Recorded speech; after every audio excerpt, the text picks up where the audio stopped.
안녕하십니까. 저는 장소혁 교수입니다. 오늘 이제 우리가 창세기 35장 베델로 올라가는 야곱에 대한 이야기를 함께 읽고 34장에 이어서 야곱은 어떤 모습으로 계속 나타나는지 또 34장의 그 이야기가 35장에서 어떻게 이어지는지 한번 살펴보도록 하도록 하겠습니다. 자, 여전히 이 그림을 제가 갖고 왔죠. 이제 마지막 35장의 마지막 이 이야기를 우리가 오늘 살펴볼 거고요. 그리고 이 도표 에서와 야곱의 사이클에서도 이 마지막 단계로 우리가 지금 들어왔습니다. 야곱과 이삭의 여정이 종결된다. 여기죠. 이제 이삭이 야곱의 이야기가 끝나면서 야곱의 이야기가 다 끝나는 건 아니겠지만 야곱의 이야기가 끝나면서 이삭이 이제 죽음을 맞이하게 되죠. 그래서 이삭의 여정이 종결된다. 이렇게 말씀드릴 수가 있겠습니다.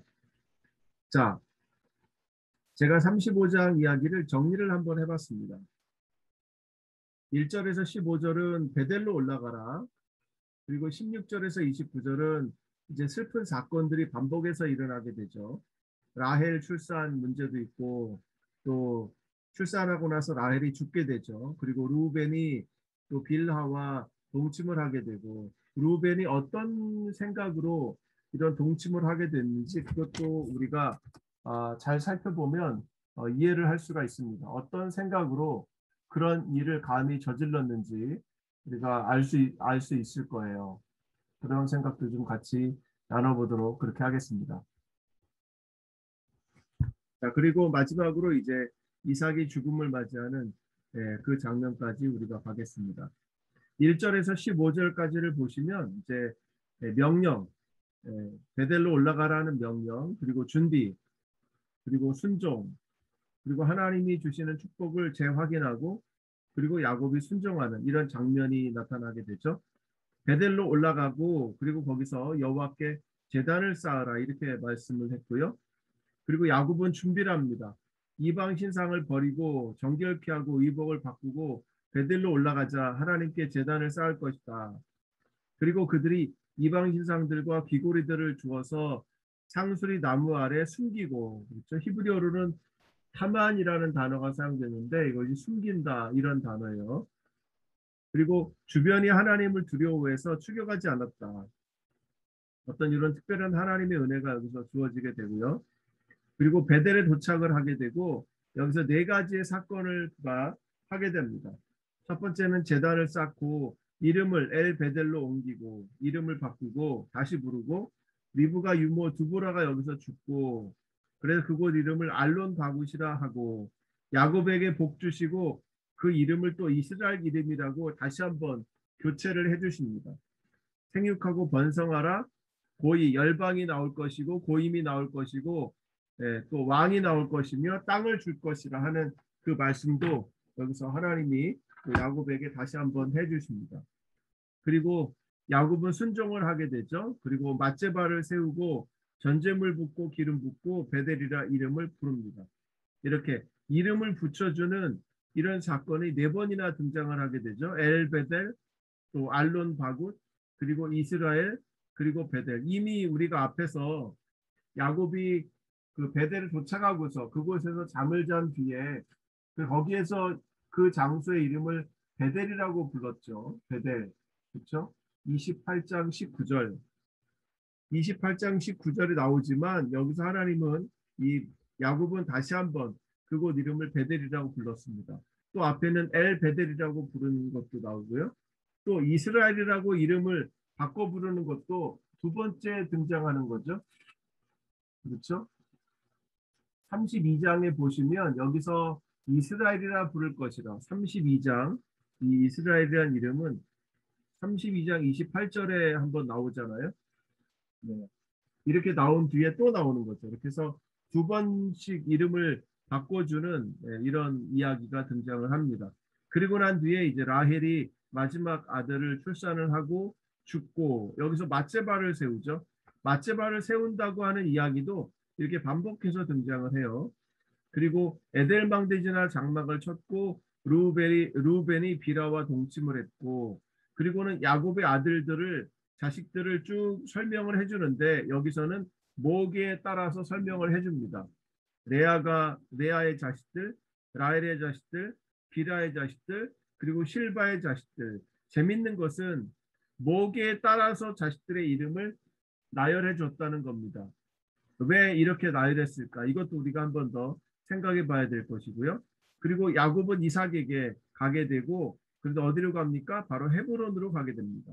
기리앗 아르바 마므레 지역으로 가고, 거기서 이삭은 180세 죽게 되죠. 에스와 야곱이 장사합니다. 네, 이렇게 이야기가 정리가 되겠습니다. 자, 이제 우리가 본문을 한번 읽어보도록 하겠습니다. 본문을 읽고 또 세부적인 여러 가지 이야기를 함께 나누도록 그렇게 하겠습니다. 1절 바요멜 엘로힘 엘 야곱, 하나님께서 야곱에게 말씀하셨습니다. 쿰 알레 베이트 엘, 베델로 일어나서 올라가라, 이렇게 말씀하신 거죠. 일어나서 올라가라. 일어나서 올라가라. 이 알레라고 하는 이 동사는 네. 알레라고 하는 동사는 우리가 어떤 이 베이트 엘 같은 이곳이 이제 야곱이 생각할 때는 하나님의 성전을 짓는 그런 장소잖아요. 그러다 보니까 성전을 짓겠다고 약속하고 맹세한 장소이기 때문에 일어나서 올라가라 할 때 이 알레라고 하는 동사가 예루살렘의 성전이 지어진 이후에도 마알롯이라고 하는 명사로 사용이 됩니다.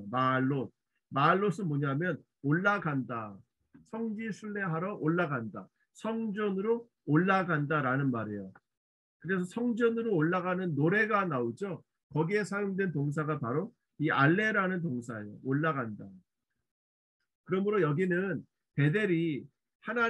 베델에서 야곱이 하나님을 만나고, 그리고 나서 바단 아람으로 갔다가 돌아와서 그가 세겜에 머물게 되는데, 세겜에 머문 뒤에 그로 하여금 다시 한번 성전으로 올라가라라고 하는 그런 명령을 해주시는 거죠. 이 알레는 순례에 대한 전문 용어라고 제가 설명을 드렸습니다. 순례 전문 용어예요. 족장에게 처음 주신 명령이 아브라함에게 주신 명령이죠. 아브라함에게. 물론 이제 가나안 땅으로 가라는 명령은 있었지만, 그 다음에 족장에게 주신 처음 명령이 22장 3절에 보면 아브라함에게 번제로, 이삭을 번제로 내 하나님께 드려라. 그렇죠? 예. 이 시험에 맞먹는 듯한 시험이 바로 이 야곱에게 이 베델로 올라가라라고 하는 이 시험이라는 겁니다. 아브라함에게는 굉장히 큰 시험이었죠. 그러나 야곱에게는 그렇게 큰 시험은 아니었습니다. 그러나 그에게는 이 베델로 올라가는 것이 그리 쉬운 일은 아니었습니다. 왜냐하면 세겜에서 세겜 사람들을 자식들이 죽이게 되죠. 레위와 시므온이 세겜 사람들을 죽인 뒤에 가나안에는 그들에 대한 안 좋은 소문이 퍼지게 됐죠. 그러나 세겜에 있는 적들은 무너뜨렸기 때문에 세겜에 정착하는 일은 괜찮을 수 있어요. 그런데 하나님은 그 세겜을 떠나서 이제 가나안족들이 있는 그 사이를 지나서 베델로 올라가라고 말씀하십니다. 야곱은 그것이 두려웠던 거죠. 그리고 하나님은 거기서 이렇게 말씀하십니다. 베쉐브샴, 거기에 머물러라. 그리고 아세 샴 미즈베아 라엘 하니레 엘레이하, 너에게 나타나신 하나님께 거기서 제단을 쌓으라, 이렇게 말합니다. 거기서 제단을 만들어라, 이렇게 말합니다. 여러분이 제단을 만들어라, 이것은 하나님께서 야곱에게 내리신 그 명령인 거죠. 그렇죠? 아브라함에게 번제로 드리라라고 하는 시험과 같은 거죠. 제단을 만들어라. 아브라함에게 이삭을 번제로 드리라. 그러면 번제로 드리려면 그 돌이 있어야 되고 그것도 하나의 제단이 되는 거잖아요. 그러니까 아브라함이 제단을 만든 것과 야곱에게 제단을 만들라라고 말씀하신 것이 같은 명령이 되는 거죠. 왜 모르하하 미프네이 에삽 아히하, 내 형제 에서의 앞으로부터 내가 도망할 때에 내 앞에 나타나신 하나님께 제단을 만들어라라는 겁니다. 이것이 바로 족장에게 주신 첫 번째 명령이라는 겁니다. 그러나 이 아브라함은 자식을 죽이라고 하는 이런 명령이 너무나 힘든 명령이었고 큰 시험이었고, 그리고 이 야곱은 주변에 있는 많은 가나안 사람들의 적개심으로 두려워했기 때문에 그들 사이를 뚫고 지나가는 것이 힘든 일이었을 겁니다.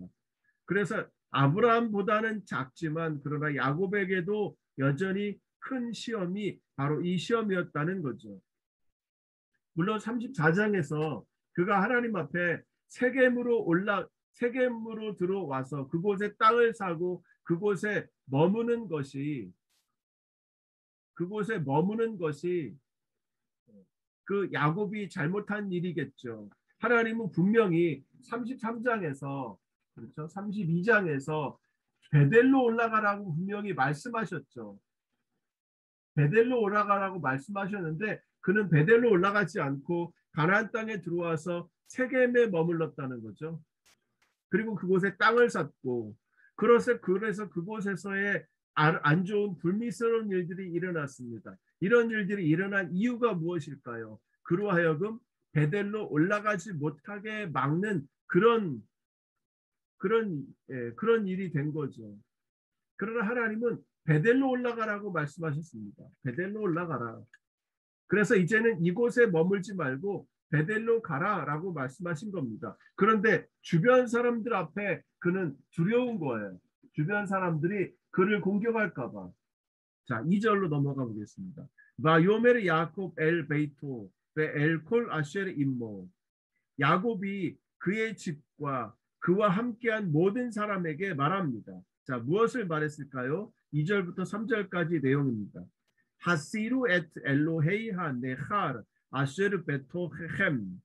네, 너희들 가운데 있는 다른 신들을 이 네하르라고 하는 것은 이방을 뜻하는 거예요. 이방 신상들. 이방. 네, 다른 낯설은 영어로 하면 strange라는 뜻이에요. 낯설은. 예. 원래 이 용어 대신에 신명기나 레위기에 나오는 용어를 보면 엘로힘 아헤림이라는 말이 맞는 말이죠. 엘로힘 아헤림, 다른 신들에게. 예. 원래는 이런 용어를 사용을 했습니다. 다른 신들. 그런데 여기는 이방의 신들이라는 말을 썼어요. 여러분, 야곱과 그와 함께한 사람들에게 이방의 신들이 어떤 게 있을까요? 예. 우리가 앞에서 봤습니다만 라헬이 아버지로부터 아버지가 섬기는 그 가족신 있죠. 아버지가 섬기는 가족신 드라빔을 훔쳐왔죠. 드라빔을 훔쳐왔죠. 드라빔을 훔쳐온 그것에 대해서 그런 신들을 이방 신들이라고 말할 수 있죠. 그래서 이방 신들이 도대체 야곱에게 누구에게 이방 신들이 있었나, 어떤 신들이 있었는가에 대해서 우리가 여기서 좀 생각을 해봐야 될 것 같습니다. 네. 우리는 일반적으로 생각해 볼 때 드라빔이라는 그 신을 생각해 볼 수 있어요. 라헬이 훔쳐왔죠. 그리고 숨겼죠. 왜 그랬다 그랬습니까? 라헬이 처음 가는 길을 가는 거죠. 야곱이라는 사람만 믿고 그 첫 길을 가고 있는데 그 첫 길을 갈 때의 두려움 때문에 자신의 가족의 신을 훔쳐가지고 자기와 함께 가고 싶었던 거죠. 네. 그런데 그거 외에도 어떤 약탈품들 중에도 세겜의 사람들에게서 훔친, 그죠? 그들을 죽이고 그들이 섬기고 있던, 그들이 갖고 있던 모든 물건들을 훔쳐왔잖아요. 그런 약탈품들 중에도 세겜 사람들이 섬기던 신들의 모습, 신상들의 모습이 거기에도 있을 수 있겠죠. 그래서 그런 신들까지도 다 버리라고 얘기를 하는 겁니다. 네. 그런 낯선 신들, 이방의 신들을, 너희 가운데 이방의 신들을 제거해라. 그리고 왜 히타하루 정결 예식을 해라 이거죠. 그리고 왜 하할리프 시물로 테이햄, 너희들의 옷들을 갈아입으라라는 겁니다. 왜 갈아입으라고 했을까요? 네, 옷을 입어야 한다는 것은 그 옷이 더럽혀졌다는 거죠. 어쩌면 우리가 34장에서 디나가 강간을 당했고 그리고 시몬과 레위가 가서 사람들을 죽였기 때문에 그들의 피가 그들의 옷에 튀었고 그것 때문에 그들의 몸이 부정해졌을 수 있겠죠. 그래서 그런 오염들을 제거하기 위한 어떤 하나님의 명령으로 볼 수가 있겠습니다. 그래서 이방 신상을 제거하고 그리고 그들을 살인한 죄에서 정결케 하라라는 명령으로 우리가 이해할 수 있을 것 같아요. 3절. 왜 나쿠마 왜 나알레 베이트엘 그러면 우리가 일어나서 우리가 베들로 올라갈 것이다. 왜 에세 샴 미즈베아 하나님이 말씀하신 대로 우리가 거기서 제단을 만들 것이고 라 엘하 오네 오티 베욤 짜라 그렇죠? 내 고난의 날에 나에게 응답하신 하나님께 내 고난의 날에 나에게 응답하신 하나님께 내가 거기서 제단을 만들어 드릴 것이다. 마 예히 임마디 그럼 나와 함께 그가 나와 함께 하셨고 그렇죠? 예. 내 고난의 날에 나에게 응답하신 하나님 그리고 그분이 나와 함께 하셨다. 마데렉 아시르 할락티 내가 걸어간 그 길 중에서 그 길에서 나와 함께 하신 그 하나님께 내가 제단을 만들어 드릴 것이다. 4절 바 이투누 엘 야곱 에트콜 엘로헤야 네할 아쉐르 베야담 그들의 손에 있던 그렇죠? 그들의 손에 있던 그 우상들이 이방 신상들이 그들의 손에 있다는 거죠. 그들의 손에 있는 이 우상들 모든 우상들을 그러니까 보세요. 이게 적지 않게 있다는 겁니다. 단순히 라헬이 훔쳐온 그 드라빔 하나만 있는 게 아니고 그 외에 여러 신상들이 있다는 거예요. 여러분 우리가 민수기 31장 50절과 이것을 비교하면은 좋을 것 같아요. 제가 읽어드리겠습니다. 민수기 31장 50절을 보면 이렇게 기록하고 있어요. 이건 어느 장면입니까? 미디안에 대한 여리고 건너편 시딤 골짜기에서 이제 2세대가 저 북쪽의 헐문산까지 다 정복한 뒤에 그들이 이제 내려와서 여리고 건너편에 있는 시딤 골짜기의 모압 평지에 머뭅니다. 그리고 거기서 이 시딤 여인 고스비 그 여인들 때문에 발생한 그렇죠? 음행한 일이 발생하게 되죠. 그로 인해서 그들을 다 죽이게 되고 그 미디안 사람들을 죽이게 되고 그리고 31장 50절에 보면 그들이 모든 전리품들을 취합니다. 거기서 어떤 전리품들을 취했는지 말해주고 있습니다. 우리 각 사람이 받은 바 금패물 곧 발목걸이, 손목걸이, 그리고 인장반지, 그리고 귀걸이, 그리고 목걸이들을 여호와께 헌금으로 우리의 생명을 위하여 여호와 앞에 속죄하려고 가져왔나이다. 모세가 제사장 엘르아살이 그들에게서 그 금으로 만든 모든 폐물을 취한즉 천부장과 백부장들이 여호와께 드린 거제의 금의 도합이 16,750세켈이니 군인들이 각기 자기를 위하여 탈취한 것이라 이렇게 말합니다. 자, 이 민수기 31장의 사건을 통해서 우리가 보게 되면 이스라엘 백성은 미디안 사람들을 치고 그들의 탈취물을 얻게 됩니다. 그런데 그런 탈취물 중에서 하나님은 이것들을 하나님께 드리라고 말하죠. 이것을 거제로 드리라고 말합니다. 거제란 것은 하나님께 흔들어 드린다는 거죠. 위로 올렸다가 내리면서 드리는 거예요. 이것은 모두가 다 제사장의 몫이 돼요. 어쨌든 하나님은 이런 전쟁에서 얻은 그런 전리품들을 하나님께 드리라고 합니다. 그런데 그 전리품들 중에 또 뭐가 있는가? 금패물, 발목걸이, 손목걸이, 인장반지, 귀걸이, 목걸이 이런 게 있다는 거예요. 오늘 우리가 35장의 이 본문을 보면 여기서 우상, 이방의 신상들을 드리라고 하는 것이 나오고 그렇죠? 이방의 신상을 드리라고 하는 게 나오죠. 또 보세요. 왜 에타 네자밈 아쉐르 베 오즈네이햄 그들의 귀에 있는 귀걸이들을 야곱에게 갖다가 바칩니다. 자, 그들이 야곱에게 갖다가 준 것은 무엇입니까? 이방의 신들, 모든 신들, 그러므로 세겜에 있던 그들의 신들의 모양을 한 금신상들이겠죠. 그런 것들을 갖다가 주고 또 뭐도 갖다 줍니까? 이 귀걸이도 갖다가 준다는 거예요. 귀걸이도. 그렇죠? 예.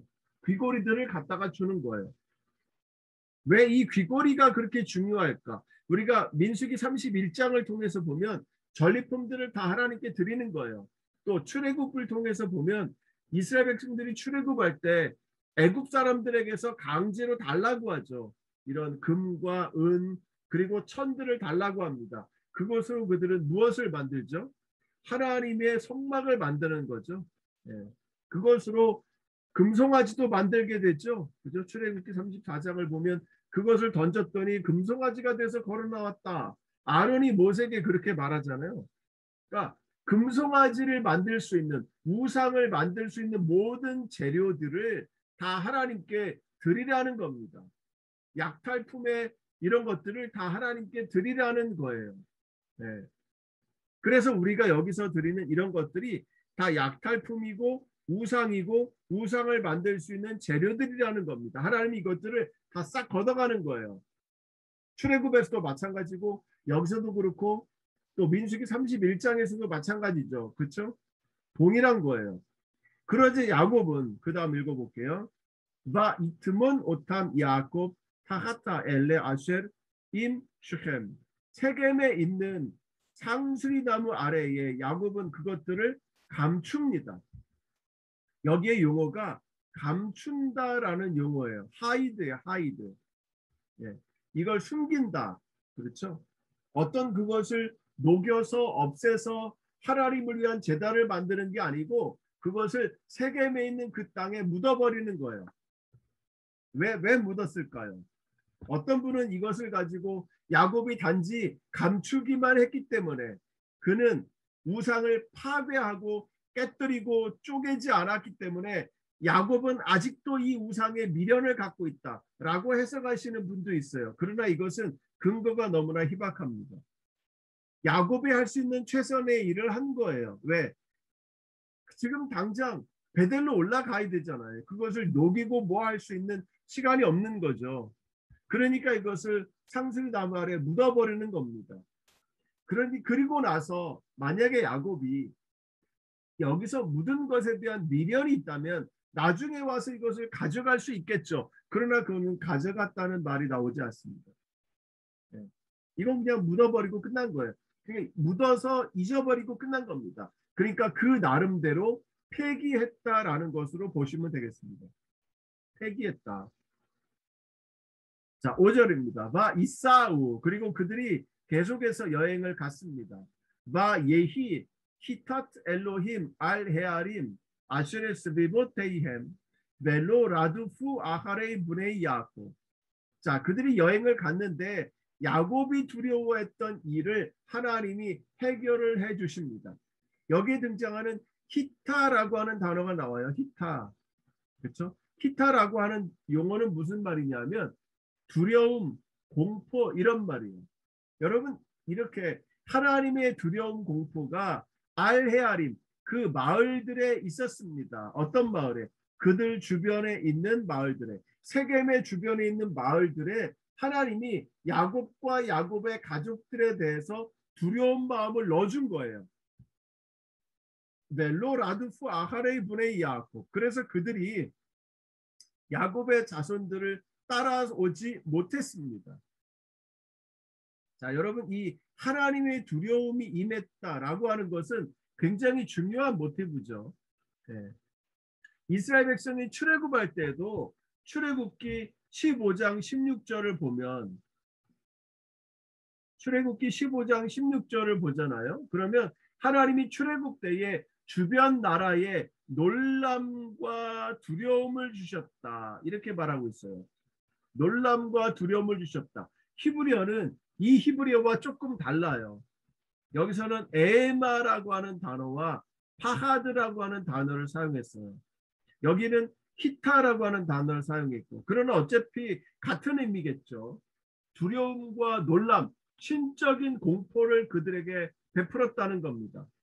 그래서 출애굽기 15장 16절에 보면 출애굽 때의 주변 나라에 놀람과 두려움을 줬다는 거죠. 또 출애굽기 23장 27절에도 나오고요.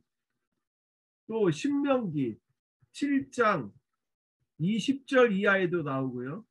또 여호수아 2장 9절에서 11절에도 나옵니다. 그렇죠. 여리고에 갔는데 여리고에 있는 가난한 사람들에게 두려움과 두려움으로 그들을 무력하게 했다. 그렇죠. 네. 이것이 바로 하나님의 사람들이 가는데 하나님이 베풀어 주시는 은혜라는 겁니다. 네. 우리 이니님께서 질문을 하나 하셨어요. 네. 그 질문의 내용이 뭐냐면 이런 두려움이 네. 이런 두려움이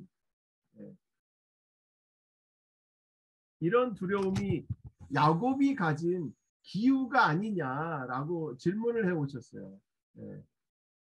이런 두려움이 야곱이 가진 기후가 아니냐. 야곱은 괜히 두려워하는 거 아니냐. 34장 마지막 절에 그는 사람들 앞에서 자신의 영의 그쵸 이름 자신의 이름이 이 악취를 내고 사람들 앞에 부정적으로 오르내리는 것을 그는 두려워했다고 했는데 그가 괜히 그렇게 한 것 아니냐. 하나님께서 그들을 두렵게 하셔서 쫓아오지 못하게 하실 텐데 그러나 이것은 그것과 다릅니다.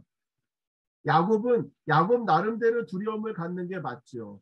그는 두렵죠 당연히.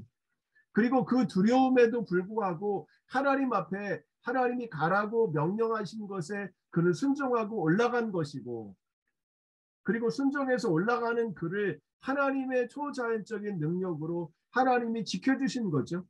다른 사람들이 그를 쫓아오지 못하게 그렇게 막아버리신 겁니다. 그러므로 사람은 사람대로 두려운 것이고 그러림에 두려움에도 불구하고 그는 하나님 앞에 순종한 것이고 그리고 하나님은 그를 도우시기 위해서 주변 사람들에게 하나님의 두려움을 그들의 마음에 갖게 해주신 겁니다. 마치 라반에게 전날 밤에 나타나셔서 너는 야곱에게 아무 일도 아무 말도 하지 마라 라고 말씀해 주신 것과 같은 거죠. 예. 자, 6절 보겠습니다. 6절에서 8절은 순종에 대한 이야기가 나오고 있어요. 6절 와 야보 야곱 루자 아쉐르 베에르츠 크나안 히 베이트 엘. 네. 여기서도 한 번 더 설명해 주고 있죠. 야곱은 루스라고 하는 곳으로 갔는데 루스 그러니까 루즈라는 말이 맞는 거겠죠. 루즈로 갔는데 그것은 가나안 땅에 있는 곳이고 바로 그곳이 베델이다라는 거죠. 한 번 더 설명해 주고 있습니다. 후 베홀라 암 아쉐르 임모 그리고 그와 함께한 모든 백성이 그치 야곱과 함께 루스로 향해 갔다는 겁니다. 네, 루스에 온 거예요. 7절 마 이벤샴 미즈베아 그리고 그가 거기서 번제단을 만들었습니다.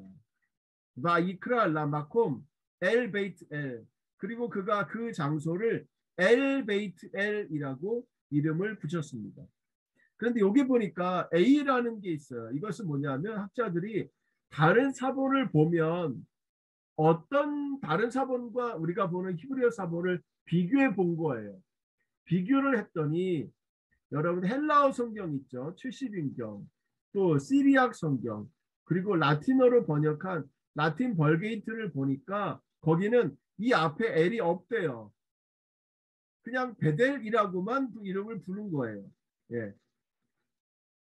예. 어떤 것이 옳은지는 모르겠습니다. 엘 베이트 엘이라고 했을 수도 있고 근데 엘이 앞에 있기 때문에 베델의 하나님이라는 이름이죠. 이거는. 근데 이것이 그 장소가 되기가 어렵잖아요. 그죠? 베델의 하나님. 그래서 우리 번역본은 그냥 엘 베델이라고 번역을 한 거예요. 예. 그 장소를 이 장소라고 하는 이것도 번제단을 말하는 걸까요? 아니면 이 루자 베델을 말하는 걸까요? 그렇죠? 이 장소가 아마 번제단도 가리킬 수도 있고 이 장소도 가리킬 수 있습니다. 그래서 조금 애매한 그런 용어가 여기서 사용이 됐어요. 어쨌든 뭐 상관없습니다. 키, 샴, 니글루, 엘랍, 하 엘로힘, 베 모르코 미프네 아키 그의 형제를 피해 도망할 때 하나님이 그에게 거기서 나타나셨다. 그렇죠? 예. 요거 말도 두 번 등장하죠. 여기서 등장했던 것이 여기서 다시 한번 등장합니다. 자, 그렇게 해서 이제 야곱은 하나님의 명령하신 그 일을 행하기 위해서 여기까지 왔습니다. 그렇죠? 여기까지 와서 하나님 명령대로 번제단을 쌓았습니다. 자, 8절.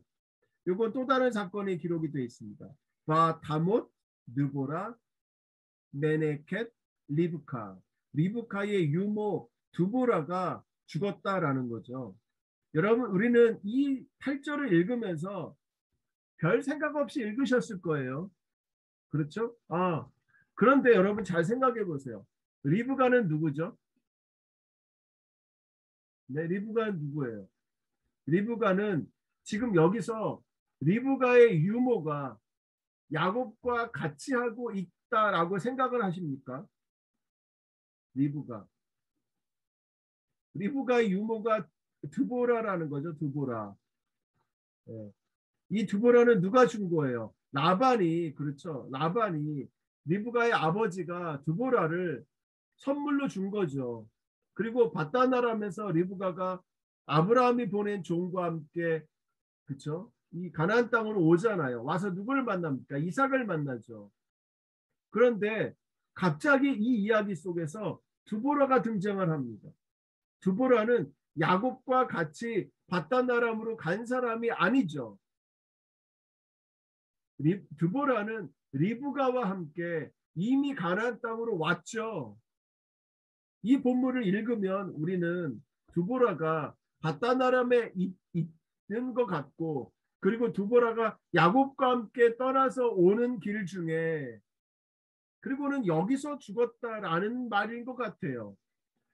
그렇죠? 그런데 이 리브가의 유모 두보라는 야곱과 함께 하지 않았죠. 그럼 왜 여기다 이 말을 썼을까요? 네, 그곳을 지나면서 그곳에 있는 상수리 나무 밑에 장사한 두보라의 이야기를 여기에 써준 것뿐입니다. 그러므로 이것은 이야기와 달리, 그죠? 이야기의 흐름과 달리 그냥 한 문장 들어간 것뿐이에요. 네. 여기를 지나다가 보니까 여기에 이렇게 죽은 리브가의 유모 두보라가 죽어 있다는 거죠. 그렇죠. 예. 이때 이미 리브가가 죽었나요? 리브가가 언제 죽었는지는 성경에 기록이 안 돼 있어요. 그렇죠? 리브가가 죽은 것은 기록이 안 돼 있고 이삭 죽은 것만 나오지 않나요? 네. 왜냐하면 야곱이 리브가를 떠나고 아버지를 떠난 뒤에 그 다음에 이삭과 리브가는 어떻게 됐는지에 대한 기록이 없잖아요. 저 기록이 없어요. 계속해서 이 가나안 땅에 대한 이야기만 이 바다나람에 대한 이야기만 나오니까 우리가 지금까지 쭉 읽어본 기억을 되살려 보면 리브가가 죽었는지 두보라가 죽었는지 몰라요. 그런데 어쨌든 두보라는 여기서 죽었다는 거예요. 그래서 그 죽은 이야기를 여기에 써준 것뿐입니다. 이것을 한 스토리 라인으로 보실 필요 없어요. 두보라가 죽었고 바티카베르 미타핫 네 베이텔 타하타 엘론 그 상수리 나무 아래 베델 아래쪽에 있는 그죠 미타핫 네 베이텔 베델의 약간 아래쪽에 있는 상수리 나무 아래에 그녀가 묻혔다는 겁니다. 그녀가 묻힌 거예요. 수동태로 기록하고 있습니다. 야곱이 묻은 게 아니라는 거예요. 와 이크라 슈모 알론 바훗 그리고는 그가 그 나무의 이름을 알론 바훗이라고 하면 우름이라는 뜻이거든요. 우름. 그죠? 우름의 상수리 나무다. 이렇게 이름을 붙였다는 겁니다. 네. 그러니까 이거는 지나가다가 이곳에 알론 바훗이라고 하는 나무가 있으니까 그것을 한번 설명해 준 거예요. 네. 그러니까 우리 이니님 지금 댓글 다신 것처럼 아마도 이 리브가는 언제 죽었는지 모르지만 드보라는 야곱이 오기 이전에 죽었고 이미 여기에 묻혀 있다는 것을 말해주고 있는 걸로 우리가 그렇게 보시면 되겠습니다. 그렇죠? 네. 뭐 문제가 안 되죠. 여기에 대해서는. 자, 이제 9절로 넘어가 보겠습니다. 9절.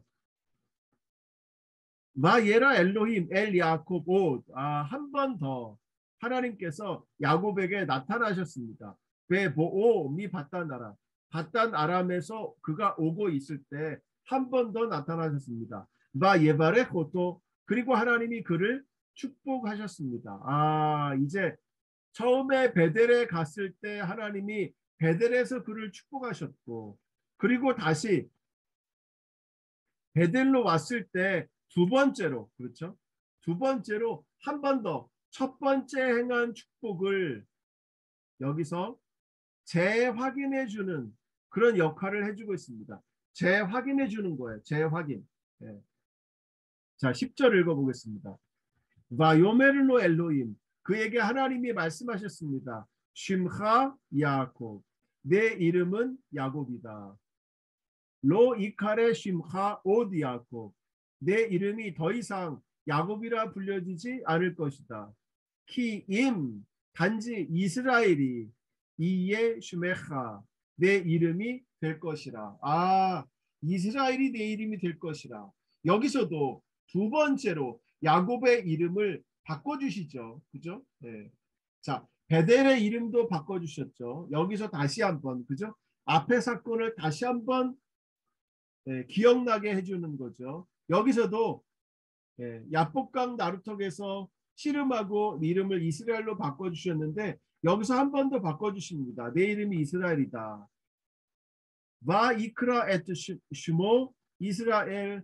그래서 그가 그의 이름을 이스라엘이라고 불렀다. 11절. 와 요메르로 엘로힘. 하나님이 그에게 말씀하시기를 아니 엘 샤다이. 나는 엘 샤다이다. 여러분 이 샤다이라고 하는 말은 사데에서 왔죠. 사데. 사데란 말은 밭이라는 말이죠. 밭. 밭. 그런데 밭이라는 말이에요. 이것을 우리는 전능하신 하나님이라고 부르는 거죠. 원래 이 밭이라고 하는 이름으로 부르면 밭이 하나님이에요. 땅의 하나님. 네. 그런데 이 엘샤다이 전능하신 하나님이라고 나는 하나님의 이름을 알려주십니다. 이것이 이제 출애굽기에 가면 내가 족장들에게는 엘샤다이로 나타났지만 그러나 이제는 더 이상 엘샤다이가 아니라 나는 여호와다라고 하나님의 이름을 그들에게 알려주십니다. 스스로 있는 자가 에이에 아쉘 에이에 그렇죠? 에이에 아쉘 에이에 이렇게 하나님이 자신의 이름을 이제 본격적으로 불러주십니다. 어디서 나오나요?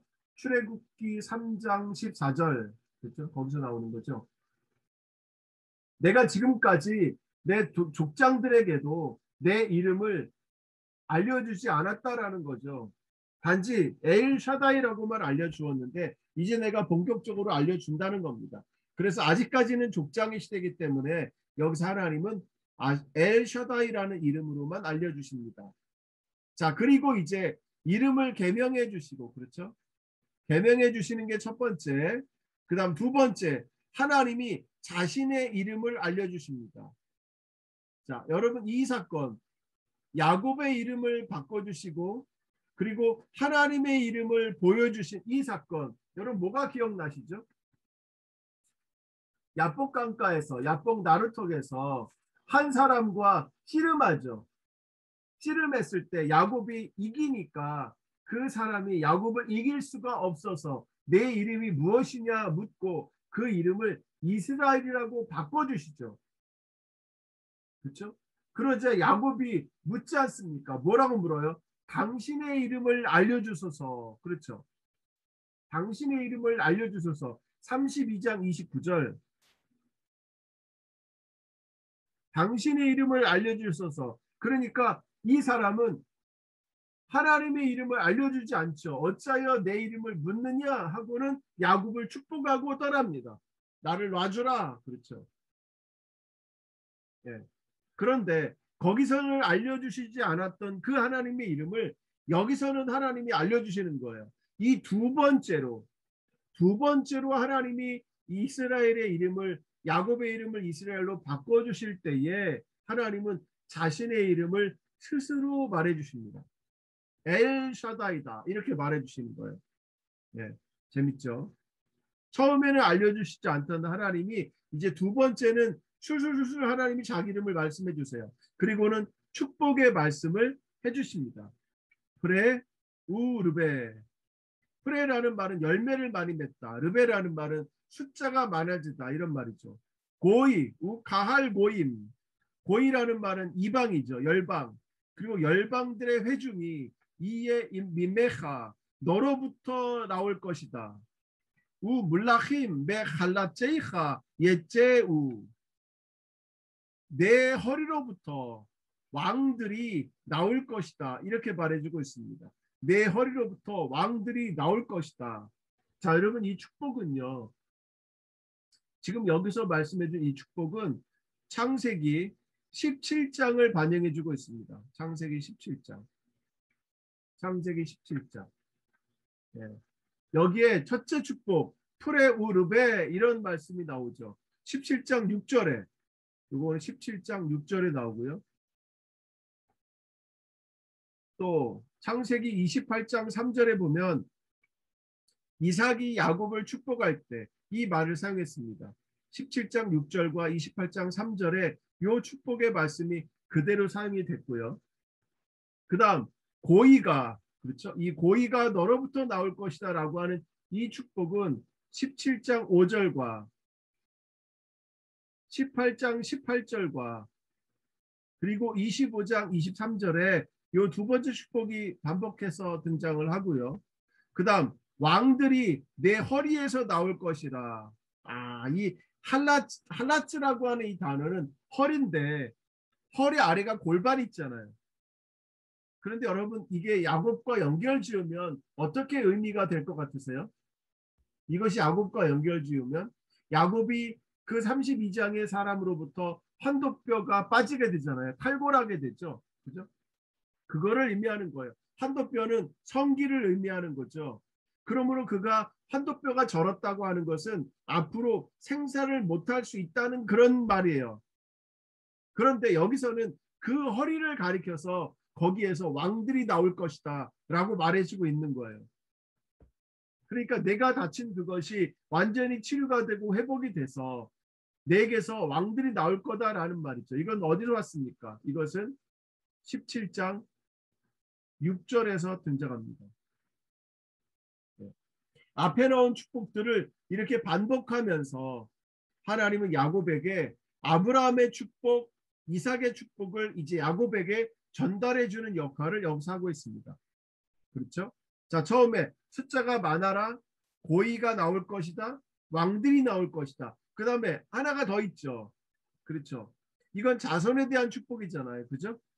우리가 크게 아브라함의 축복을 두 가지로 얘기하면 그죠? 자손에 대한 축복, 그 다음 땅에 대한 축복이죠. 자손과 땅에 대한 축복. 여기서 자손에 대한 축복이 이미 나왔죠. 그러므로 이제 우리가 여기서 기대할 것은 무엇입니까? 바로 땅에 대한 축복을 우리가 기대할 수가 있겠죠. 자, 12절.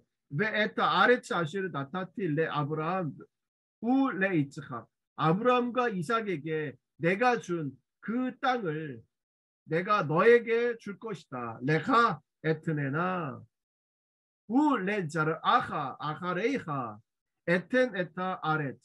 그리고 너에게 줄 뿐 아니라 내 뒤에 오는 후손들에게도 내가 그 땅을 줄 것이다 라고 하나님이 이제 후손이라고 하는 단어도 여기다 첨가하시는 거죠. 예, 야곱뿐 아니라 야곱의 후손들에게까지 준다는 겁니다. 그러므로 하나님이 아브라함에게 주신 약속, 이삭에게 주신 약속이 이제 야곱에게 그대로 전달이 되는 겁니다. 야곱은요, 물론 이것이 이삭이 야곱에게 준 축복 속에도 들어있죠. 그러나 이 축복은 하나님이 아브라함에게 준 축복, 하나님이 이삭에게 준 축복, 하나님이 야곱에게 준 축복으로 연결선상을 이루어주고 있습니다. 자식의 문제, 그리고 땅의 문제. 13절. 야알 메 알랍 엘로힘. 그리고 그로부터 하나님께서 올라가셨습니다. 자, 이 올라가셨습니다. 그렇죠? 여기 보시면 17장 22절에서 나오죠. 또 아브라함에게서도 말씀을 바치고 올라가시죠. 와 마코 마실 디베리토 그와 함께 말씀하신 그 장소에서 네. 이렇게 하나님은 야곱에게 아브라함에게 하신 약속, 이삭에게 하신 약속을 이제 야곱에게 전달해 주는 이런 전달 역할을 직접 하나님이 하시는 거예요. 이것이 굉장히 중요하죠. 내가 아브라함에게 줬기 때문에 이제 너에게는 축복을 안 해준다라는 것이 아니라 아브라함에게 하셨고 이삭에게 하셨고 이것을 직접 하나님이 야곱에게도 전달해 주시는 겁니다. 네. 이렇게 해서 야곱은 하나님을 두 번 만나게 됩니다. 처음 베들에 왔을 때 거기서 하나님을 만나고 그리고 다시 바다나람 갔다 세겜 왔다가 다시 이곳에 왔을 때 여기서 하나님이 또 베델에서 야곱을 만나는 거죠. 이렇게 해서 이 베델이라고 하는 장소는요. 이스라엘 사람들에게 중요한 장소로 여겨지는 거예요. 그래서 여러분 여로보암이 이곳에 금송아지 신전을 만들지 않습니까? 저 북쪽의 단과 남쪽의 베델에. 물론 베델이 북이스라엘과 남쪽 유다의 경계에 있기 때문에 그런 이유도 있어요. 그러나 이 베델은 하나님의 성전이 지어질 후보지가 됩니다. 후보지가 되는 거예요. 네. 여러분 세겜도 마찬가지죠. 세겜, 베델 이런 장소들이 하나님의 성전이 지어지는 후보지가 되는 거예요. 그래서 나중에 보시면 베델에서 온 선지자가 그렇죠. 이런 중요한 장소에서 선지자들이 나오는 거예요. 네. 그래서 의미가 있는 겁니다. 그래서 이런 장소들의 역사를 우리가 알아야 되는 거예요. 그래서 제가 여러분과 함께 성지순례를 하게 되면 이 장소에 가면 그 장소에서 일어난 모든 일들을 정리해서 설명을 드리는 거예요. 그러므로 한 장소에 얽힌 전승들, 그렇죠? 트래디션이 있을 거 아니에요. 이곳에 얽힌 전승들을 쭉 설명을 합니다. 그래서 어떤 일들이 이곳에 있었고, 그래서 후대에 이 베델로 가라, 그렇죠? 여러분 아모스서를 보게 되면 베델에 대한 전승들에 대한 이야기들이 등장합니다. 베델로 가고 길갈로 가고 부엘세바로 가고 그 왜 그런 이름들을 사용했는가라고 하는 것을 우리가 여기서 알 수 있는 거예요. 후대의 사람들이 베델에서 야곱이 하나님을 두 번 만났잖아요. 여기서 하나님을 만나고 싶겠죠. 여기 오면 하나님이 임한다고 생각할 수 있겠죠. 그러므로 여기에 자꾸 신전을 짓는 거예요. 네. 14절로 넘어가 보겠습니다. 마 야첵 야곱 맛제바 여기에 야곱이 맛제바를 세웁니다. 마 마코 마실 디베리토 하나님이 그와 말씀을 나눈 바로 그 장소에서 맛제벳 아벤 돌로 만든 맛제바를 세웁니다. 돌로 만든 맛제바 이것은 기념비적인 거죠. 그리고 마 야색 알레이하 네색이라고 하는 말은 전제예요. 전제는 뭡니까? 포도주를 붓는 거죠. 여기는 무엇을 부었는지는 몰라요. 포도주를 그 위에 부었고 이쪽 알레이하 샤멘 그리고 그것 위에 또 기름도 부었습니다. 기름도 부었어요. 이런 것들은 뭐냐면 제사를 드리는 거죠. 전제와 기름을 부어서 이것을 거룩하게 구별하고 그리고 제사를 드리는 거죠. 그러므로 이것은 성전의 후보지가 되는 겁니다. 성전의 후보지예요. 15절 마 이크라 야곱 에트 쉔마 마콤 야곱이 그 장소의 이름을 부릅니다. 뭐라고요? 아쉐르 니베리토 샴 엘로임 하나님이 거기서 그와 함께 말씀 나누는 그 장소를 뭐라고 불러요? 베이트 엘. 자 여기 또 나오죠. 베델의 이름을 또 베델이라고 불렀다. 베델이라고 불렀다. 베델이라고 불렀다. 그죠? 베델이라는 이름만 벌써 3번이 등장하는 거예요. 이렇게 반복해서 베델이라는 이름이 사용됐다는 것을 말하는 이유는 무엇입니까? 이것이 그만큼 성지라는 거예요. 성지. 하나님이 나타나신 곳, 그런 거룩함이 있는 곳, 바로 그곳이라는 겁니다. 16절. 바 이수 미 베이트엘. 그리고 그들이 베델로부터 떠났습니다. 바 예히 옷 히브라타 아렛 라보 에프라타. 에프라타 여러분 에브라다야 그죠? 예. 이 미가서 5장 2절에 나오는 예언이죠. 에브라다야, 베들레헴 에브라다야. 에브라다에 가기까지는 그 땅에서 키브라트가 떨어져 있다 이 말이죠. 키브라트가 떨어져 있다. 네. 이 키브라트라고 하는 이 단어는 뭐냐면, 키브라트라고 하는 것은 2시간쯤 걸리는 거리를 말해요. 2시간쯤 걸리는 거리. 2시간 거리. 그러니까 에브라다에 가기까지 2시간 정도 걸린다는 거예요. 그래서 대략 일반적으로 학자들이 2시간을 11km 정도 얘기하는 것 같아요. 11km. 보통 하루에 25km 걷는다고 하거든요. 하루에 25km. 네, 25km. 그러니까 한 반나절 정도 거리라고 보면 되겠죠. 그래서 이 장소에 대한 논쟁이 많습니다. 어디가 이 에브라다고 어디가 이곳이냐.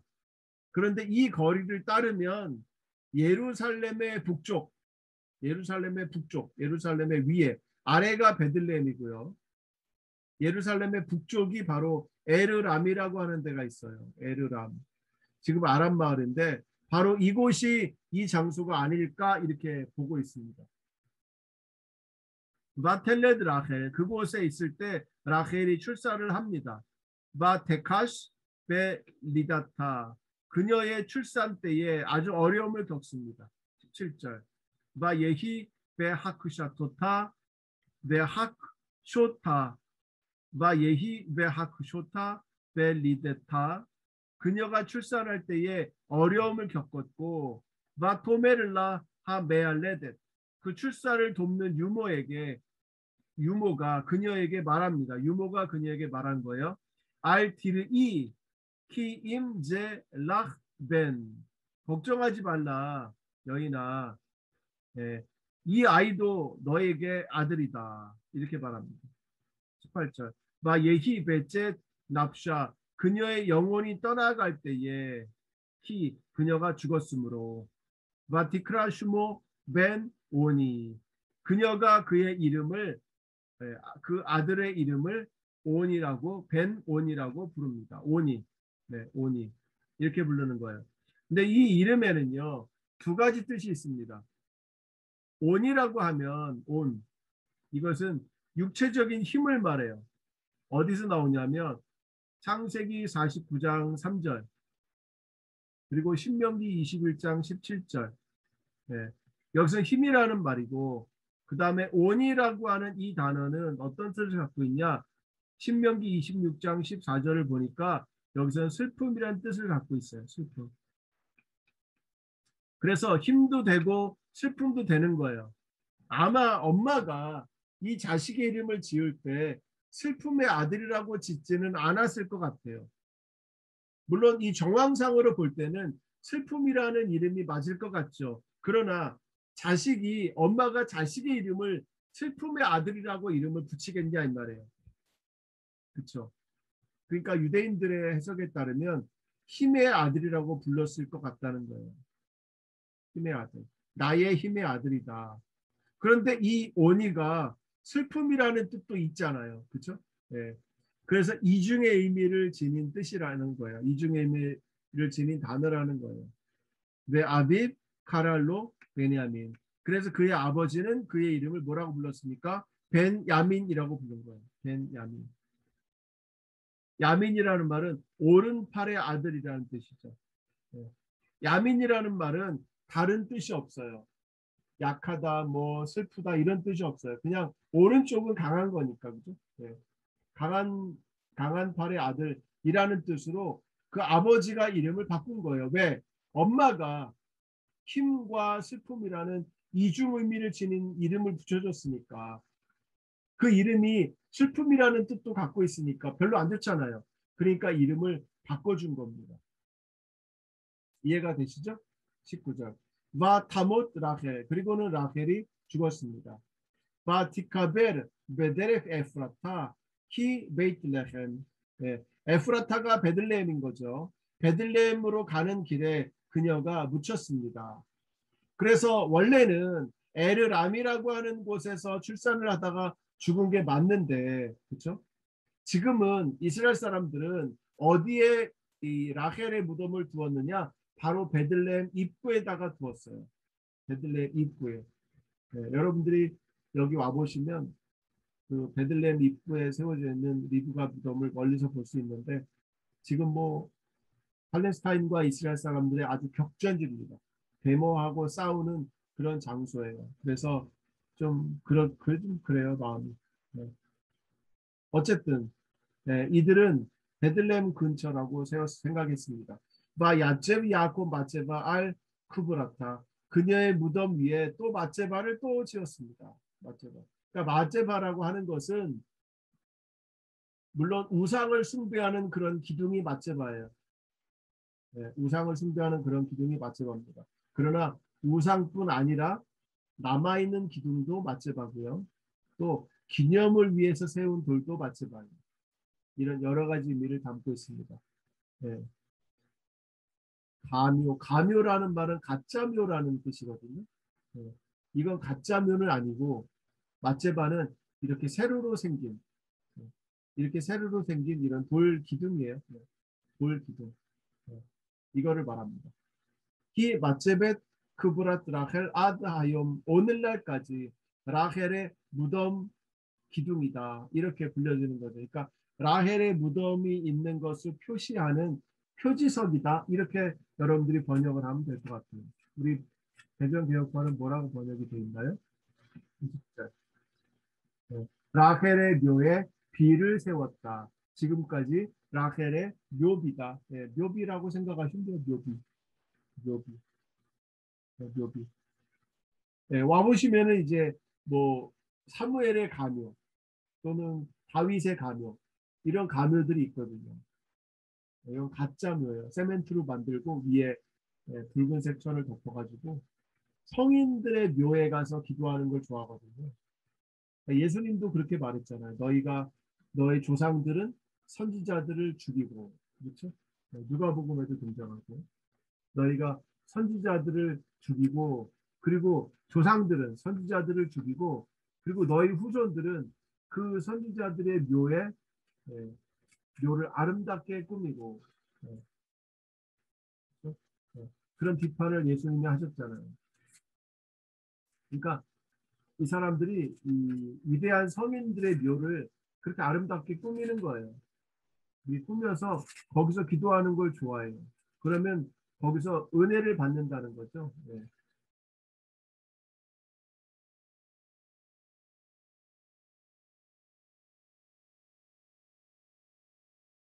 자 보세요. 누가복음 11장 47절에 보면 너희는 선지자들의 무덤을 만드는도다. 그들을 죽인 자도 너희 조상이로다. 조상들이 죽여놓고 후손들이 그 묘를 만든다는 거죠. 네. 이런 이런 표현들을 예수님이 사용하셔서 이미 그들이 그들이 이미 그때부터 예수님 때부터 위대한 랍비들의 묘를 만들고 또 조상 위대한 선지자들의 묘를 만들고 그것을 가지고 거기서 절하고 기도하고 했던 그런 기록들을 우리가 예수님 당시에도 벌써 볼 수가 있습니다. 21절 마 이사 이스라엘이 갔습니다. 이제 이스라엘 이름을 본격적으로 사용하죠. 이것은 민족의 이름이 아니죠. 이것은 야곱의 이름이겠죠. 마옙 오홀라 그리고 그가 그 텐트를 쳤습니다. 메 할라 레 미그달 에델 미그달 에델 에델이라고 하면은 이게 이제 양무리 양떼 이런 뜻이거든요. 양떼의 망대가 있는 그곳까지 가서 텐트를 쳤습니다. 이렇게 말하고 있습니다. 어떤 분은 이 에델의 망대가 베들레헴 어디에 있는 여러분 이런 망대는 굉장히 많죠. 그죠? 이것이 고유명사라기보다는 그냥 보통 명사죠. 그냥 양떼. 여러 망대들을 치고 양떼들을 또 감시하는 이런 약간 망대를 쌓아갖고 만든 이런 게 에델의 망대죠. 그 당시에 양치기들이 베들레헴에서 많이 있었습니다. 베들레헴에서 예수님 때도 베들레헴에서 가지고 온 양들을 이제 랍비들이 어떤 것이 더 좋은 거냐를 추려서 그것을 가지고 성전에 제물로 드렸다라는 기록도 있어요. 주로 베들레헴에서 많이 가져왔다고 합니다. 그러니까 그 당시에는 베들레헴 근방에 이런 양을 치는 무리들이 많은 거죠. 목자들도 있었고, 그리고 거기에 양떼를 치기 위해서 만든 그런 망대가 여러 개가 있었겠죠, 당연히. 그 중에 하나겠죠. 네. 거기까지 갔다는 겁니다. 그렇다면 곧 예루살렘을 지나서 그곳까지 내려갔다는 거죠. 내려갔다. 22절. 바 예히 비슈콘 이스라엘 바 아레차히 그 땅에 이스라엘이 머물렀다. 그 땅에 이스라엘이 머물렀다. 자, 이 땅은 어느 땅일까요? 아마 여기겠죠. 미그달 에데르니까. 아마 베들레헴이겠죠. 베들레헴 근방에 이스라엘이 머물렀다. 자, 이제 불행한 사건이 발생하죠. 바 옐렉 루벤. 루벤이 갔습니다. 바 이슈캅 엣 빌하 필레게시 아비. 그의 아버지의 첩인 빌하와 함께 그가 잤습니다. 바 이슈마 이스라엘. 이스라엘이 그것을 들었다. 네. 자, 여러분 우리는 이 사건을 왜 루벤이 빌하와 잠을 잤을까요? 루벤은 누구의 아들이죠? 그렇죠. 레아의 아들이죠. 레아는 누구 때문에 계속 스트레스를 받았습니까? 라헬 때문에. 그렇죠. 레아에게는 자식이 많았는데 라헬에게는 무엇이 있었습니까? 야곱의 사랑을 받았죠. 그러니까 레아는 자식은 많았지만 야곱의 사랑을 받지 못했잖아요. 그러므로 이 레아와 라헬은 이것 때문에 늘 경쟁을 한 거죠. 야곱의 사랑을 레아도 받고 싶은 거죠. 그런데 라헬이 죽었습니다. 그렇죠. 이 앞에서 라헬이 죽었잖아요. 라헬이 죽었어요. 그러면 라헬의 몸종이 누구죠? 그렇죠. 라헬의 몸종이 빌한 거예요. 실바는 레아의 몸종이고. 네. 그러니까 아무래도 라헬의 몸종인 빌하에게 야곱의 사랑이 야곱이 라헬을 사랑했던 그 사랑이 빌하에게 넘어가지 않을까라는 생각인 거죠. 그래서 루벤이 아버지의 첩인 빌하를 넘본 거예요. 이렇게 첩을 넘보는 일은요. 사울 왕의 첩도 넘본 경우가 있고요. 또 압살롬 같은 경우는요. 야곱의 첩과 동침을 했죠. 백주대낮에. 그죠? 이건 무슨 말이냐? 아버지의 자리를 넘보는 거예요. 루벤이 이제는 아버지의 자리를 넘보겠다는 거예요. 예. 두 가지로 해석이 가능한 거예요. 그래서 첫 번째는 라헬의 사랑을 빌하에게 넘어간 것을 막기 위해서. 그래서 야곱이 이제는 레아를 사랑했으면 하는 그 마음을 가진 이 첫째 아들이 버린 예. 얼마나 첫째 아들은 어머니 레아가 사랑을 받기를 원했겠어요. 그래서 여러분 앞에서 우리가 그 사건을 봤잖아요. 루벤이 나가서 그렇죠? 루벤이 나가서 합한채를 캐왔잖아요. 이제 그 합한채를 라헬에게 주고 야곱을 사잖아요. 그렇죠? 루벤이 어린 나이에 그렇죠? 어머니에 대해서 생각을 한 거죠. 그리고 합한채를 갖고 와서 아버지에게 어머니가 들어갈 수 있도록. 그러니까 루벤은 어려서부터 그것을 계속 봐온 거죠. 그러니까 루벤이 빌하에게 야곱의 사랑이 넘어가지 않도록 하기 위해서 빌하를 취했을 수도 있고, 두 번째는 아버지가 무기력한 아버지가 자식들이 나가서 세겜과 전쟁을 했을 때도 간섭도 안 하고 디나에 대해서 사랑도 보여주지 않자 이 아버지의 자리를 넘보려고 했던 것이 아닐까라고 생각해 볼 수도 있습니다. 그런데 여기서도 이스라엘 야곱의 태도는 비슷해요. 디나에게 했던 야곱의 태도는 비슷합니다. 바 이슈마 이스라엘. 이스라엘이 이 이야기를 들었습니다. 그 다음 어떻게 될까요? 이스라엘의 이야기를 들었습니다. 루벤이 빌하와 동침했던 이야기를 이스라엘 아버지가 들었어요. 그럼 아버지가 이 루벤을 데려다가 때리든지 쫓아버리든지 어떻게 벌을 주든지 해야 하는 게 맞죠. 그런데 어떻게 합니까? 아무 말 없어요. 여기로 끝이에요. 이런 말 같지도 않은 일을 행했음에도 불구하고 여전히 야곱은 여전히 야곱은 아무 말도 하지 않는다라는 겁니다. 자, 야곱의 성품을 여기서 보여주는 거죠. 자, 다음으로 봐볼까요? 바 이히유 분의 야곱 슈네마사 야곱의 자식들은 12명이다 이거죠. 12명이다. 그래서 12명이 완성이 되는 거죠. 예. 자, 레아의 자식들은 베호르 야곱, 야곱의 장자인 루벤, 그리고 시므온 레위, 그리고 유다, 이사갈, 스불론. 라헬의 자식들은 요셉과 베냐민, 빌라의 자식들은 단과 납달리, 실바의 자식들은 갓과 아쉐르 이렇게 되어 있습니다. 분의 레아 베호르 야곱 루벤 베 시므온 베 레비 비유다 베 이사카르 우 즈불론 분의 라헬 요셉 우 비냐민 우 분의 빌하 시프캇 라헬 라헬의 몸종이죠. 단 베 납탈리 우 분의 질파 시프캇 레아 갓 베 아쉐르 엘레 분의 야곱 아쉐르 율랏 로베 파단 아람 파단 아람에서 그에게 태어난 야곱의 자식들이다. 물론 이 누구예요? 베냐민은 아니겠죠. 베냐민은 여기서 봤으니까. 그러나 어쨌든 뭐 이렇게 불렀습니다.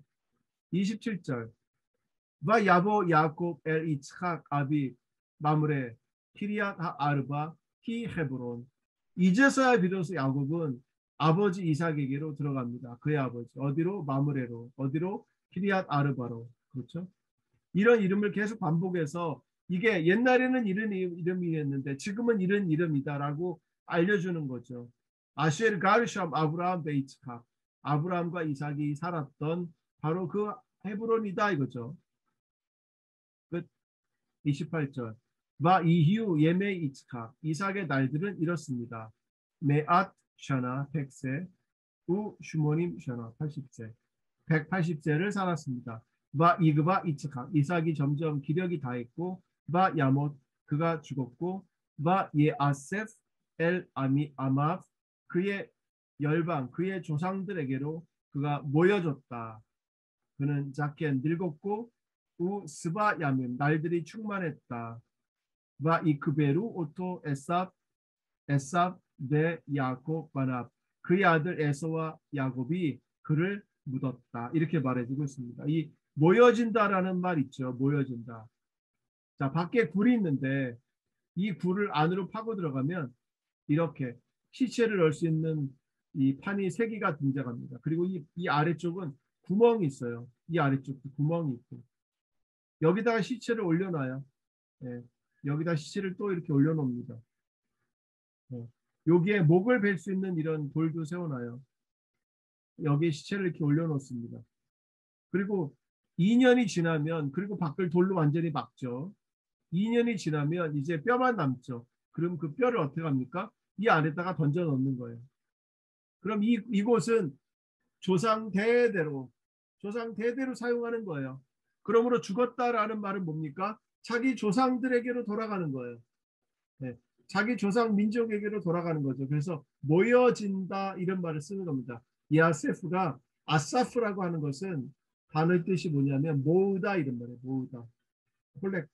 조상에게로 모여지는 거예요. 그래서 이 굴 하나만 파면 야곱의 자손, 아브라함의 후손 모두가 다 여기에 다 묻히는 거예요. 네. 이것이 고대의 무덤입니다. 여러분 이런 무덤은요 굉장히 비싼 거예요. 이런 돌을 판다고 하는 것이 돈이 많이 드는 일입니다. 자, 이렇게 해서 우리가 35장을 다 읽었는데요. 정리 한번 해보겠습니다. 이 35장은 앞장과의 연결고리가 굉장히 많습니다. 여러분 제가 여기다가 주석들을 보면서 정리를 했죠. 다 앞장들과 연결고리예요. 앞장에서 한 말이 여기서 또 반복이 됩니다. 네. 계속해서 이렇게 반복이 되는 거예요. 여러분 이거 사진 찍으셔서 한번 찾아보시면 좋겠고요. 창세기의 핵심은 무엇이냐? 아브라함과 야곱과 요셉의 긴 이야기로 구성되어 있죠. 그죠? 아브라함의 긴 이야기, 야곱의 긴 이야기, 요셉의 긴 이야기예요. 여기 중간에 낀 이삭의 이야기는 짧죠. 이삭은 그죠? 이삭 이야기는 굉장히 짧죠. 야곱의 이야기로만 채워져 있죠. 그 다음은 다 요셉의 이야기예요. 예. 우리는 족장은 아브라함, 이삭, 야곱이라고 보는데 그러나 이삭의 이야기는 너무나 보잘것없이 작아요. 그러다 보니까 아브라함의 이야기, 야곱의 이야기, 요셉의 긴 이야기로 구성이 됩니다. 이제 우리가 36장의 에서의 족보를 지나서 37장에 가면은요. 여기는 또 요셉의 이야기로 넘어갑니다. 요셉의 이야기는 37장부터 이어져요. 37장. 37장부터 이어지는 걸 보게 됩니다. 그런데 그 시작이 어떻게 시작이 되느냐? 모모의 후예는 이러하니라 이렇게 시작하고 누구 혹은 누구는 죽었다 이런 말로 끝나는 거예요. 예. 그래서 여기서도 이런 본문들을 우리가 볼 수 있고요. 또 여정들과 족보들이 반복돼서 등장하죠. 이렇게 족보들, 여정 족보, 여정 족보 이런 게 등장하고 35장에도 세겜에서 남쪽으로 내려가고 베델을 내려가고 베델에서 헤브론으로 내려가고 또 이동하려는 명령 나오고 베델로 가고 에브라스로 가고 미그달 에델로 가고 헤브론으로 이동하고 결국 헤브론으로 이동하는 거죠. 헤브론에서 출발했으니까 이런 내용들이 줄을 이루고 있다. 그다음 마지막으로 우리가 가보면 자 아브라함과 야곱을 우리가 비교하게 되는데 모리아산 여정과 희생 제사 있죠. 그렇죠? 마지막 시험. 하나님이 자신을 드러내셨고 여호와께서 준비하시리라. 이 세겜도 마찬가지죠. 세겜에서 베델로 가는 여정 이것도 시험이었죠. 주변 민족에 대한 하나님의 두려움 때문에 가능하게 된 거죠. 그도 아브라함처럼 살아남아서 아브라함처럼 약속의 재확증을 받았다. 그죠? 이스라엘의 힘을 상기시키고 많은 후손, 많은 일부 왕이 될 것이고 또 땅을 영원히 그들의 소유가 될 것을 보증해 주셨습니다. 야곱을 붙들어 주셨던 위대한 약속들이 확인되고 확대되었습니다. 그 사이에 슬픈 사건들이 뒤에 정리가 되어 있습니다. 정리, 그죠? 정리. 네 가지 사건이 정리가 되죠. 첫째, 라헬이 아들을 얻었죠. 그러나 그는 죽습니다. 두 번째, 루벤이 아버지를 모독했죠. 예, 더 부끄러운 일이 발생했습니다. 그렇죠? 34장에서 이 세겜 사람들이 해서는 안 될 일이라고 했지만 그보다 더 부끄러운 일이 여기서 발생했죠. 또 자식을 목에 따라 배열했습니다. 이것은 아마도 가족 내의 불화를 암시하는 것 같아요. 아마도 어머니에 따라서 네 그룹이 형성이 됐죠. 예. 또 첩과 어머니를 한 그룹으로 본다면 이런 두 개의 그룹으로 나누어지게 되는 거죠. 이렇게 이런 암시도 우리에게 던져주고 있습니다. 여러분 마지막에 봐보세요. 루벤은 말리지만 시몬과 레위가 누구를 이스마엘 상인에게 팔아버리죠? 그렇죠. 요셉을 이스마엘 상인에게 팔아버리죠. 네. 이들은 누구의 아들이에요? 레아의 아들이죠.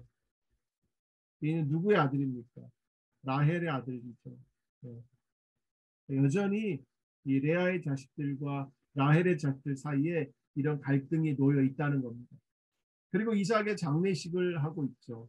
그렇죠? 에서와 야곱이 함께 헤브론 기리앗 아르바에 이런 전승이 모아지는 거죠. 여기 누가 묻혔습니까? 아브라함이 묻혔고, 그죠? 아브라함의 아내 사레가 묻혔고, 그렇죠? 그리고 이제 이삭을 묻었고, 리브가가 언제 죽었는지에 대해서는 안 나오고 있어요. 마지막 34장의 사건은 어떤 사건이냐? 후대 이스라엘 자손의 정복 사건의 선례를 보여준다. 이렇게까지도 주석학자들은 이야기합니다. 정복 사건의 선례다. 왜? 이스라엘이 야곱이 세겜을 정복했잖아요. 그렇죠? 네. 거기 걸 다 취했잖아요. 마치 이것이 어떻게 보면 이스라엘 백성이 가나안을 정복하는 사건과 비슷하죠. 민수기 31장에 그렇죠? 미디안을 정복한 사건. 또 신명기 7장에 보면 가나안으로 들어가면 가나안 7족속을 정복하고 다 진멸하라는 명령이 나오죠. 여호수아 7장에 보면 여리고를 점령하는 그런 사건. 이런 사건들과 비슷한 그림을 갖고 있는 거죠. 그래서 34장의 사건은 정복 사건의 선례를 보여주고 있다. 이렇게 우리가 정리를 할 수 있겠습니다. 자, 오늘 창세기 35장 강의는 여기까지 하도록 하겠습니다. 여러분 함께 해주셔서 감사합니다.